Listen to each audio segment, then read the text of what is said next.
नमस्कार दोस्तों, मैं सुधांशु शेखर टीटीएस तराने के एक नए एपिसोड में आपका स्वागत करता हूं। और दोस्तों, जैसा कि मैंने पहले भी बताया था कि टीटीएस तराना में हम बात करेंगे म्यूजिक इंडस्ट्री से जुड़े हुए कुछ रोचक तथ्यों को लेकर के, कुछ नई जानकारियों को लेकर के, खास तौर से इंडियन म्यूजिक के सिनेरियो में यहाँ पे जो कुछ अच्छी चीजें होंगी, कुछ रोचक बातें होंगी, कुछ अनछुए पहलू उसके जिसके बारे में ज्यादा लोग नहीं जानते, हम उनके बारे में आपके साथ थोड़ी चीजें करेंगे। लेकिन आज जिस चीज पे हम बात करने जा रहे हैं वो पूरे वर्ल्ड में हमारे भारत की म्यूजिक इंडस्ट्री ने, हमारे भारत के कुछ म्यूजिशियनों ने बहुत अच्छी धाक आज जमाई है। और हम बात करने जा रहे हैं दोस्तों ग्रैमी अवार्ड्स की। जी हाँ दोस्तों, तो ग्रैमी अवार्ड्स म्यूजिक के दृष्टिकोण से जैसा सिनेमा के क्षेत्र में ऑस्कर माना जाता है, वैसे ही पूरे ग्लोबल म्यूजिक के सिनेरियो में ग्रैमी अवार्ड्स की हम पदवी को रखते हैं। जितने भी म्यूजिशियन होते हैं, उभरते हुए कलाकारों से लेकर के स्थापित कलाकारों के बीच म्यूजिक इंडस्ट्री में एक सपना होता है कि वो ग्रैमी अवार्ड्स किसी तरीके से उनको अगर लाइफ टाइम में मिल जाता है तो उनका म्यूजिक करियर एक तरीके से उनको लगता है कि सक्सेसफुल हो गया।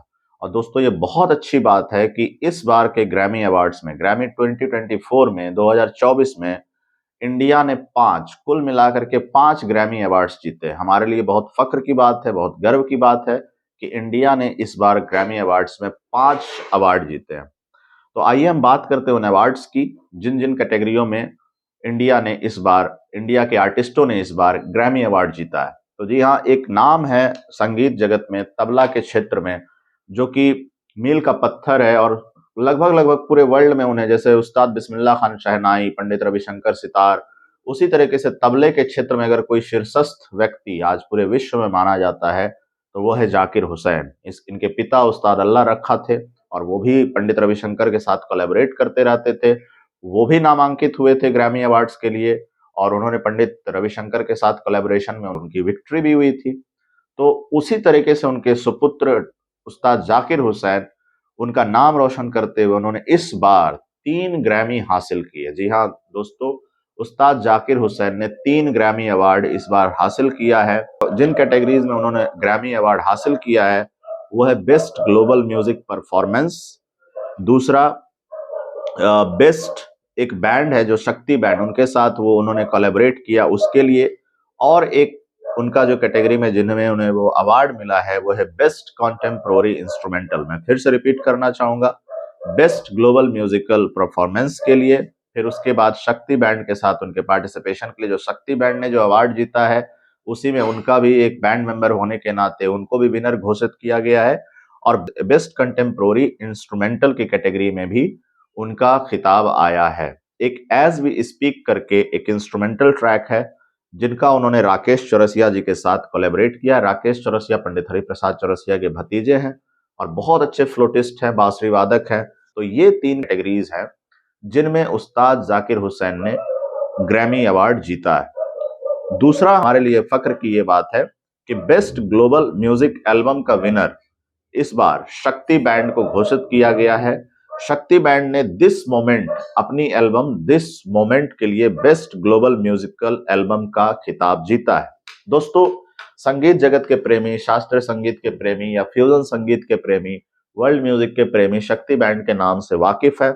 शक्ति बैंड एक कोलैबोरेटिव बैंड है जिसमें शंकर महादेवन, गणेश राजा गोपालन, सेल्वा गणेशन विनायकर और जाकिर हुसैन इनके बैंड मेंबर्स के रूप में जाने जाते हैं। 40 साल बाद शक्ति बैंड ने एक अपना एल्बम, ये पहला उनका रिकॉर्डेड एल्बम आया और पहले ही एक और रिकॉर्डेड एल्बम में उन्होंने ग्रैमी अवार्ड जीत ली।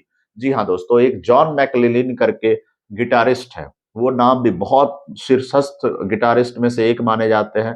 पंडित रविशंकर के साथ इनका कोलैबोरेशन हुआ था, तो जॉन मैकलिलिन भी शक्ति बैंड के मेंबर है और शक्ति बैंड ने दिस मोमेंट के लिए बेस्ट ग्लोबल म्यूजिक एल्बम का खिताब जीता है। राकेश चौरसिया, तो ये पांच हमने जैसे बताया आपको कि कैसे कैसे ये पांच अवार्ड हमारे भारत के लोगों ने, हमारे भारत के म्यूजिशियंस ने जीते हैं। एक बहुत ही अच्छी चीज हुई है, या कहे रोचक चीज है, हमारे प्रधानमंत्री भी इस बार ग्रैमी के लिए नामांकित थे। सुनकर के थोड़ा सरप्राइजिंग लग रहा होगा आपको। जब मुझे ये बात पता चली थी तो मेरे लिए भी थोड़ी सरप्राइजिंग थी कि प्रधानमंत्री का नामांकन ग्रैमी अवार्ड्स के लिए कैसे हो सकता है, क्योंकि ग्रैमी अवार्ड ज्यादातर म्यूजिक के क्षेत्र में दिया जाता है। तो जी हाँ दोस्तों, लेकिन ये बात सच है कि प्रधानमंत्री का नामांकन हुआ है और वो भी ग्रैमी के कंटेंडर थे। एक गाना आया था पिछले साल जिसका नाम था एबंडेंस इन मिलेट्स।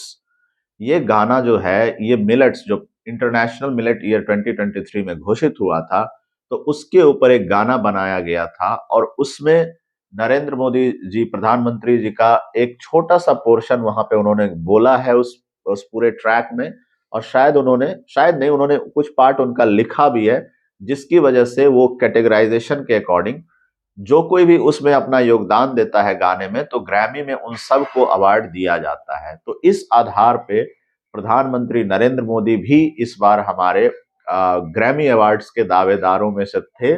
और उनका कंपटीशन शंकर महादेवन, जाकिर हुसैन और आरुज आफ्ताब जैसे शीर्षस्थ म्यूजिशियनों के साथ था, लेकिन उनको खिताब नहीं मिल पाया है। और लेकिन फिर भी वो काफी खुश होंगे, क्योंकि भारत के लोगों ने वहां पे जाके धूम मचाई है। और कई वर्ल्ड सिनेमा, वर्ल्ड म्यूजिक के शीर्षस्थ लोग, बहुत से लोग ऐसी बातें कर रहे हैं कि भारत हर दिशा में छाता जा रहा है और म्यूजिक उससे अछूता नहीं है। जी हाँ दोस्तों, ये बिल्कुल सही बात है।